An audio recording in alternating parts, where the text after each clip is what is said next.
Assalamualaikum warahmatullahi wabarakatuh. Perkenalkan nama saya Muhammad Rifandi Utfali dengan NIM 10584110789.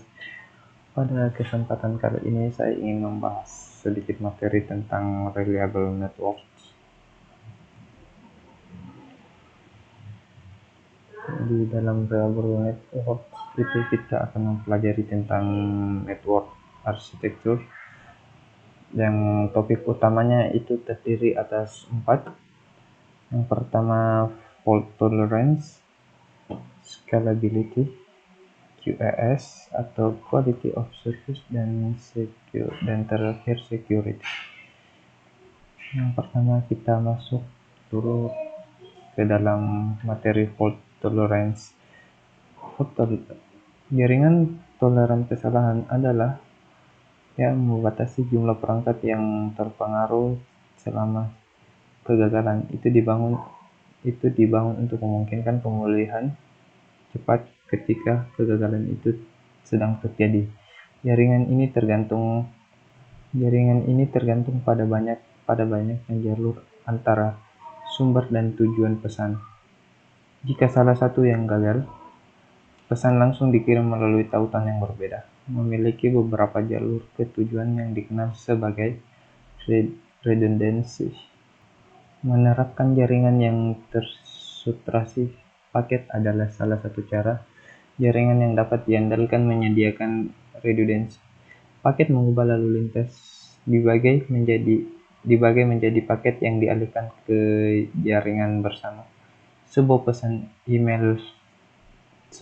Sebuah pesan seperti email atau aluran video dipecah menjadi sejumlah blok pesan yang disebut dengan paket. Setiap paket memiliki informasi yang diperlukan mengenai sumber dan tujuan pesan tersebut. Router dalam jaringan menukar paket berdasarkan kondisi jaringan pada saat itu. Ini berarti bahwa semua paket dalam satu pesan dapat mengambil jalan yang berbeda ke tujuan yang sama. Kemudian kita ke materi selanjutnya, yang itu di scalability. Scalability adalah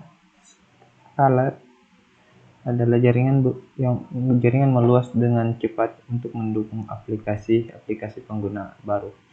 Ini dilakukan tanpa menurunkan kinerja layanan yang diakses oleh pengguna yang ada. Pada materi ini kita juga diajarkan untuk jaringan ini dapat berubah karena para perancang mengikuti standar dan protokol yang akan diterima. Hal ini memungkinkan para user perangkat lunak dan perangkat keras fokus pada peningkatan produk tanpa harus merancang seperangkat aturan baru untuk didesain dalam jaringan.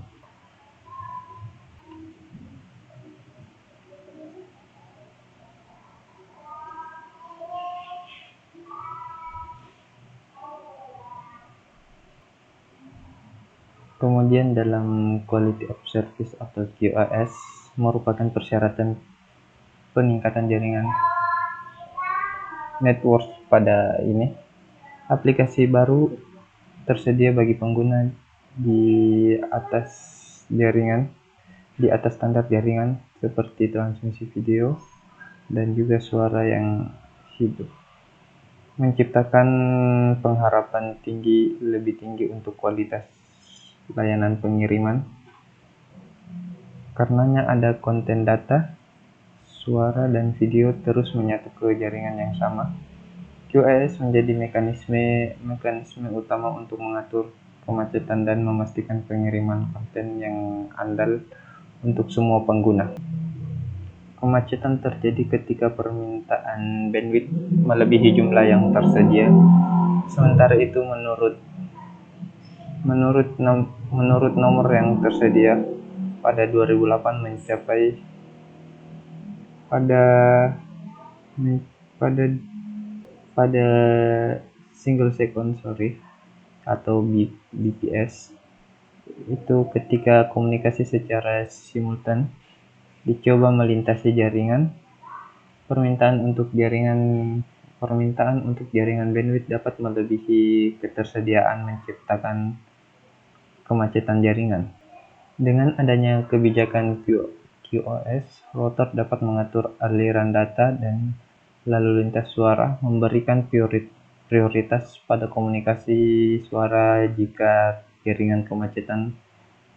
Fokus QoS adalah memprioritaskan lalu lintas yang sensitif waktu. Yang penting adalah jenis lalu lintas, bukan isi lalu lintas. Kemudian pada bagian terakhir kita akan mengenali network security. Pada network security ini juga tersedia jaringan, layanan service, dan data yang terkandung dalam perangkat yang terpasang jaringan. Network administration juga administrasi jaringan ini harus mengatasi dua jenis masalah keamanan jaringan seperti keamanan infrastruktur dan juga keamanan informasi. Administrasi jaringan juga harus melindungi informasi yang terdapat pada paket yang ditransmisikan melalui jaringan dan informasi yang disimpan di device yang nanti akan dilampirkan ke jaringan. Untuk mencapai tujuan keamanan jaringan, ada 3 persyaratan, yaitu confidentiality atau kerahasiaan. Data kerahasiaan berarti bahwa penerima dimaksudkan dan berwenang dapat mengakses dan membaca data tersebut. Kemudian ada integrity. Atau integritas, supaya data meyakinkan pengguna bahwa informasi tidak diubah dalam transmisi dari asal tujuan. Kemudian ada availability atau ketersediaan untuk data. Ketersediaan ini untuk data meyakinkan bahwa pengguna akses yang tepat waktu dapat diandalkan ke layanan data bagi pengguna yang berwenang. Sekian presentasi pada kali ini. Mohon maaf apabila ada kekurangan atau salah kata. Wabillahi taufiq wal hidayah. Wassalamualaikum warahmatullahi wabarakatuh.